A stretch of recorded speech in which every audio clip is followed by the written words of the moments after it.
Kota Denpasar mengalami inflasi sebesar 0,28 pada bulan November 2016. Pemicu terjadinya inflasi sebesar itu akibat kenaikan harga beberapa komoditas, di antaranya cabai. Berdasarkan catatan Badan Pusat Statistik BPS Provinsi Bali, pada bulan November 2016, Kota Denpasar mengalami inflasi sebesar 0,28 dengan indeks harga konsumen sebesar 122,26. Kota Denpasar berada pada posisi 61 dari 78 kota di Indonesia yang mengalami inflasi.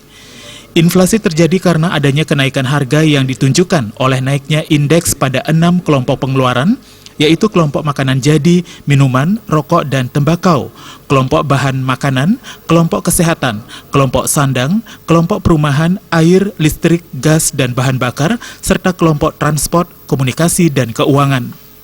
Sedangkan kelompok yang mengalami deflasi, yakni pendidikan, rekreasi, dan olahraga.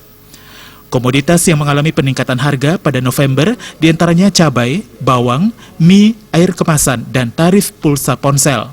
Sedangkan penurunan harga terjadi pada beberapa jenis buah, sayur, ikan, minyak goreng, dan tarif angkutan udara.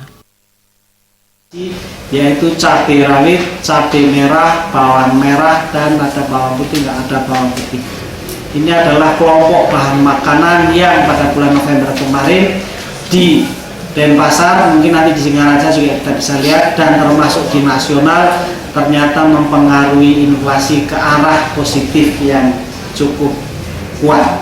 Juga ada air kemasan yang di Kota Denpasar kemarin kami mencatat mengalami kenaikan harga rata-rata 2,29%. Tingkat inflasi kumulatif Kota Denpasar selama Januari hingga November 2016 sebesar 2,24 dan inflasi tahun ke tahun, yakni November 2016 terhadap November 2015 sebesar 3,21. Darmawan, Bali TV.